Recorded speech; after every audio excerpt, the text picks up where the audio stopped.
Friday, May 24th, market analysis, Stan Ehrlich. Sorry, so late today, 3:25 in the afternoon. Normally I record around 10 a.m. Prior obligations, and it's a 3-day weekend. Got plenty of time to listen to the recording again and again and again. Of course not. The E-mini and the other indexes in the last week, specifically yesterday, had big bearish ER sell signals. This implies that the market is about ready to go down a chunk because we also have potential double top formations in the E-mini and some of the other indexes. So we'll keep track of the downside objective on that if we do start to, as I expect, start to slip. Now, yesterday's bearish engulfing, we had a little rally back up into the range of yesterday, which is not uncommon whatsoever. In fact, my ER3 strategy depends upon that in order to get short, which we were able to do around the middle of yesterday's range. So ER1 and ER3 are now short the E-mini, looking for a move down, frankly, to about 5,000. The E-mini June futures contract 1-minute chart stalled out about where it's stalled out on Thursday, and on Wednesday, and the big reversal on Thursday, which, by the way, took out lows for several previous days. Yesterday, it took out 1, 2, 3, 4, 5, 6 previous trading day ranges, 5, and closed below all of them. Today's rally only came back up to approximately where it was trading before, which is now a resistance area. Spider, SPY. Same story as you might expect. It's the daddy of the E-mini in the first place. So I'm looking for a big move down, and here's the 1-minute chart on the SPY ETF. Short trading hours, so you can see a lot more data. 6:30 in the morning till 1 o'clock in the afternoon, California time. Not 23 hours like the E-mini. So, huge reversal yesterday, down to some support, and actually started to close an old gap, not completely, but about half of it way back on May 15th. So a rally back up to approximate broad resistance area for the last week plus is no surprise. Next chart is the QQQs. Little bit different story here. The Qs have been making for over a week new highs for the trend, staying there and making more progress until yesterday, when it had a major bearish engulfing sell signal. Now, it's been the strongest, the quickest, the fastest, gaining more ground more easily, et cetera, recently. That doesn't change the story that the bearish engulfing should cause a breakdown, and I'm expecting at a very bare minimum to about 446 or 447. But that's simply closing an old gap from May 15th and testing some support. Now, I don't think that's going to hold. I do think it's going to break below that, and I do think it's going to come down a chunk more. These yellow lines represent other various good and strong and not so strong support areas on the way down. So at a minimum, 433, and really I'm looking for a move down to about 413. For the NASDAQ futures, pretty much the same story. Got overbought, new high ground, bearish engulfing all of a sudden yesterday, May 23rd, and today we just had a rally back up into the range of yesterday. A little bit stronger, a little bit better, a little bit more strong than I would have expected, but it doesn't change the bearish engulfing from yesterday. We need to get above that high, yesterday's high, in order to kill that reversal. And here's the NASDAQ June futures 1-minute chart, and I can squeeze a bit more. So there's our reversal, pretty much a flat trade, no profit, no loss. That's because I didn't lower my stop quick enough. I can do that. In 2020 hindsight, I should have, would have, could have, but didn't. So no harm done, no profit otherwise as well. And here we are popping back up and sagging a little bit late in the day. What about the Russell? Completely different story. The Russell has got a major 2-year resistance area that it's back up into and has started to drop for a week now out of that resistance zone, out of an overbought condition. And I'm looking for a move down to probably 1950-ish, closer to maybe 19, challenging this low here. That's about 1915. Wouldn't surprise me a darn bit. Take a couple of weeks. Next, the 5-minute chart on the Russell. As you can see, it's been overbought and coming down out of that resistance area quite a bit. And yesterday was a really big break. Let's look at the YM Dow Jones futures contract. We got a sell signal on top. That's fantastic. You realize we also had a sell signal on top April 1st and a buy signal on the bottom. Ladies and gentlemen, I sold the top. My system got a top sell order, the bottom, then the top. This has already produced a really big break on the DIA YM futures contracts, the Dow Jones futures. Love it. Great 3 signals here in this, well, not this month. What was the date on that one? April 1st. Next, and this is the latest trade.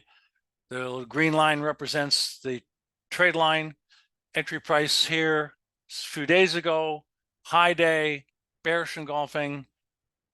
Yellow dot represents the trailing stop on the way down, got bumped out today. So it was a great trade. And we're going to go to the bonds. Bearish engulfing on bonds. We came back into approximately the middle range of yesterday, the bearish engulfing today.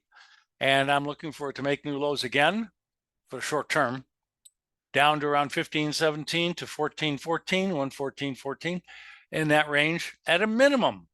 I think it's going to come down to 113 flat and maybe the bottom of the channel in a week or two, which is going to be maybe 110 and a half, a little below 111. What about the notes? Well, here's the bond trade. Very, very tight, fast-moving trailing stop. The trade scalp only lasted about 20 minutes, it looks like. Very short time frame. 50, about 25 minutes. That's about right. Maybe a hair longer, but momentarily flat. Sell signal says we're going to go down some more. Notes. No signal, simply got overbought at a resistance area and turned down a week ago, looking for lower levels. Again, a test of recent lows, probably 107, 08, maybe down to 106 or a little under in order to get to the bottom of the channel. I think that's a stretch, though. I'm not happy with saying it's going to go down to the bottom of the channel. I think this time around, it's probably going to bottom out at higher levels and then start a rally up to and through the high of last week for starting a longer term uptrend. Crude oil, outside trading range day, higher close. Well, I'm sorry, that was not a bullish engulfing. Just simply a rally. We're not oversold. Support is holding pretty well here. Support during the last few weeks. We did get a buy signal on the first low, the beginning of the support. Had a small profitable situation. Looks like it's trying desperately to bottom out at 76.18-ish. We need to close above 80.15, 80.13 in order to break out of this possible bottom. You could call it a triple bottom. They're fairly rare. They got 3 lows, almost exactly the same price. Only if it starts to go up more and then break out above 80.10. And if that's true, you've got approximately 4 points. You got about 84 something for a minimum upside objective. Natural gas, overbought, finally topped out yesterday, dropped off sharply and substantially, closing on its lows today. Probably going to come down to about 2.227. Heating oil. There is still a small possible head and shoulder bottom. We got the first shoulder, May 7th. Then we got the head of the formation, May 15th. And the last shoulder low apparently was not yesterday, because we have a slightly lower low today. And that's now 1 day lopsided, which isn't very much. I need a rally. I need to close above the neckline, which is about 2.51775 ASAP, sooner the better. And then the minimum upside objective, I think I drew this in. Yep, great.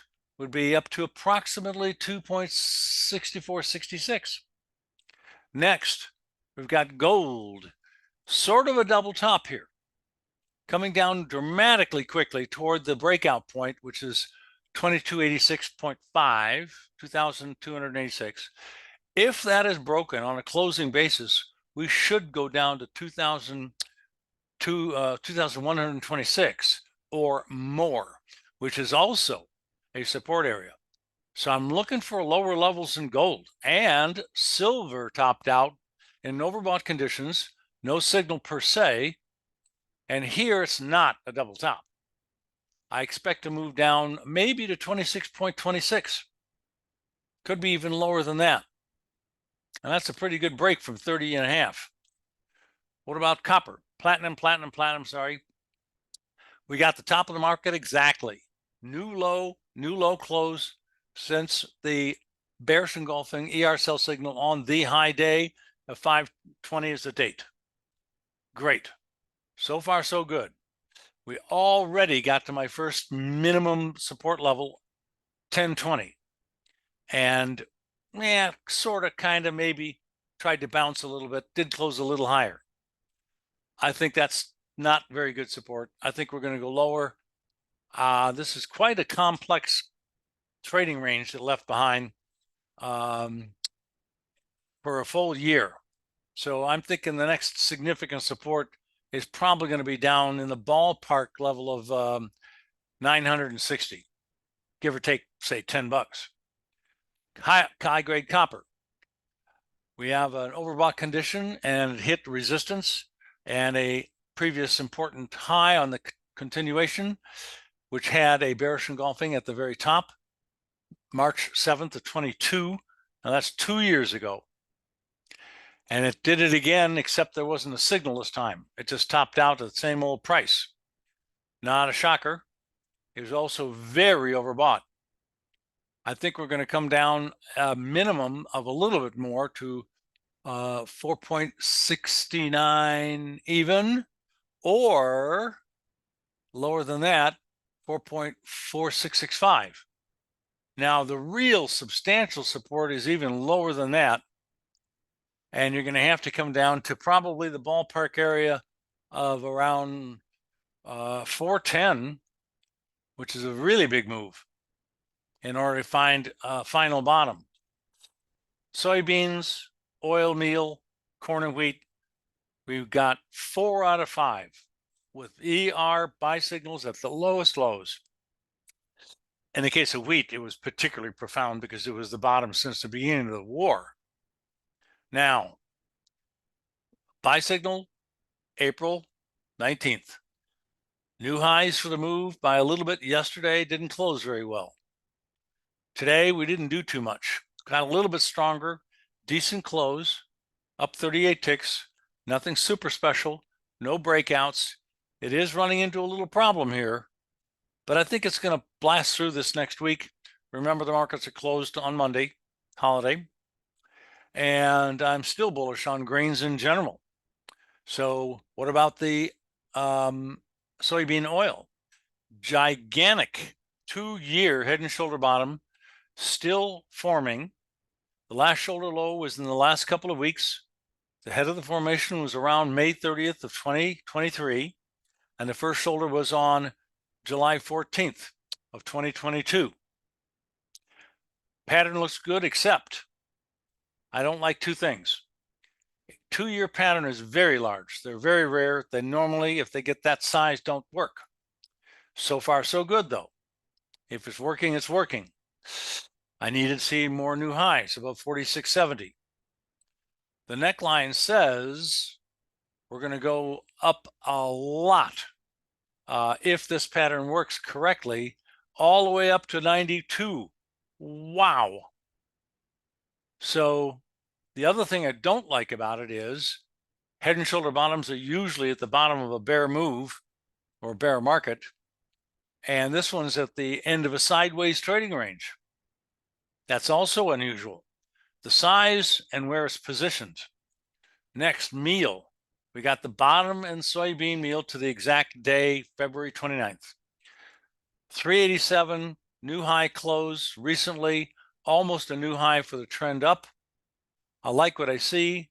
I'm looking for significantly higher levels, probably something in the area of previous highs at a minimum, which is only at 341 and we're 441 and we're 387. Looking for higher levels, not overbought yet, but we are very close. Maybe we'll first see a little bit of a double top, a reaction, and then higher after that. Corn, bought the bottom in corn to the exact day, February 26th. Moving up a little bit those last several days. I think it's going to break above 477, make new highs for this move up, and get up to at least $5, maybe 5.15, and we'll see what happens after that. How about wheat? We got the bottom of the wheat market also, March 11th. Bullish engulfing ER buy signal. You guys heard me scream bloody murder on those dates and the grains when it happened. I always say when I see green or red, the market's turning, and then try to forecast the move up or down after that point. And also I watch to see if the signal works. Sometimes they don't and go flat automatically. Remember, this is an automated trading system. I don't have to do anything. I could, and I do encourage people to try to change the speed of the trailing stop. Sometimes it's a good idea to make it go faster. Sometimes it's a good idea to make it go slower. It depends on the situation, but there is some flexibility. But the automation of the entry, totally automated. And I don't allow that to be changed. Cattle, not quite another new high, getting a little stuck here, no surprise, in a resistance area and in overbought conditions. We could have a downside correction. It looks like it's trying to do that. So let's see what happens next. We could maybe see this as a short-term rally high. What about hogs? Well, Miss Piggy, we got the top of the market. We got the high on April 10th. And that's a head and shoulder top. There's your first shoulder. There's your second shoulder. The top of the market's the head of the formation, always. The minimum downside objective is at 94 1/3. This buy signal, I said at the time, I didn't like it because of a couple of reasons. One, we had a downside objective we hadn't fulfilled yet. Two, one would have expected some sort of a bounce back anyway toward the neckline and then for it to turn down, which is exactly what it did. Unfortunately, it gave me a signal that led to a small loss. But we're flat from that. If you're trading the formation, we're still long short. Next, we're going to go to TradeStation to show you the New York markets real quick. I'm still having data problems with these people in Ninja, or rather their data vendors. OJ, ungodly overbought. I can't help it. There's no way that I would be buying under these technical circumstances. I'm looking for a sell signal at any moment. Hopefully next week. Tuesday would be great. First trading day next week, Tuesday. And I'm looking for it to come down a tremendous amount. There's a gap to close at 385, and that is the beginning of rather significant support. Classic combination. That's exactly where I think it's going to go, I hope. Sugar, head and shoulder top formation. Been talking about this for weeks now. Almost made a new low for the move and then closed higher today. So it's having a little trouble on the new downside breakout. So far, broke out of the pattern, came back to the neckline, and reversed and started to slide. Same commentary about the bullish engulfing on this as we had on that other market. I didn't trust it. Wrong place for a bullish engulfing. Cocoa. Not too sure about it. Support held. when we made new lows, it was like pushing a ping pong ball into water and it popped right back up again. And it did. Rallied 1, 2, 3, 4 days now in a row after that little ping pong ball action. So slightly friendly. We might get up to about, I don't know, 980, but I still am bearish. Basically, we might even get a sell signal on this little rally. And coffee, bearish engulfing sell signal yesterday, I told you, but we're rallying back up today with no surprise. We got back into the middle and got a little higher in the middle of the range of the bearish engulfing. So we have an ER3 new short with a small loss on the close. I don't want it to go above our initial stop at 221.85. That would kill the whole thing, and we're out with a little bit of a loss.